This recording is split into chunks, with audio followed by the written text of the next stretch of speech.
মানুষকে হাওলাত দেওয়া, এটা এত বড় ইবাদত, এত বড় সওয়াব, কোন কোন ক্ষেত্রে মানুষকে দান করার চাইতেও বেশি সওয়াব হয় কর্জে হাসানা। কিন্তু আমাদের সমাজে আজকাল কর্জে হাসানা আছে, লোন দেওয়ার সিস্টেম আছে। এই না থাকার একটা কারণ হলো যারা লোন নেয় তারা একবার নিতে পারলে আর ওই লোকের চেহারাটাও সে দেখতে রাজি। দোকান থেকে বাকি খাওয়ার পর অন্য দোকান থেকে ঘুরে ঘুরে নগদ খায়, ওই দোকানের সামনে দিয়ে আর হাঁটে না। এই চরিত্রের কারণে যারা লোন দিতে আগ্রহী তারা লোন দিতে চাইলেও দিতে পারে না। আর এই কারণে শুধু লোন না দিয়ে লোনের বিপরীতে গ্যারান্টি নিবেন। গ্যারান্টি কি? আপনি কাউকে 10,000 টাকা লোন দিচ্ছেন, তার মোবাইলটা গ্যারান্টি দেন, মোবাইলটা বন্ধ করে ডেস্কে আপনি ফেলে রাখেন, আপনার ড্রয়ারে ফেলে রাখেন, টাকা দিবা মোবাইল নিয়ে যাবা, কাহিনী শেষ।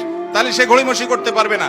টাকা দিচ্ছে না, এলাকার ময়মুরব্বী চেয়ারম্যান মেম্বারকে ডেকে, আলেম ওলামাকে ডেকে বলবেন মোবাইলটা নিলামে উঠায় বিক্রি করেন, আমার টাকা আদায় করে দেন, কাহিনী শেষ।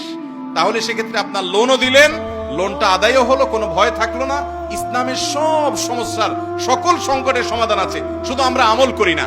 অতএব লোন দেওয়ার অভ্যাস গড়ে তুলবো তো ইনশাআল্লাহ।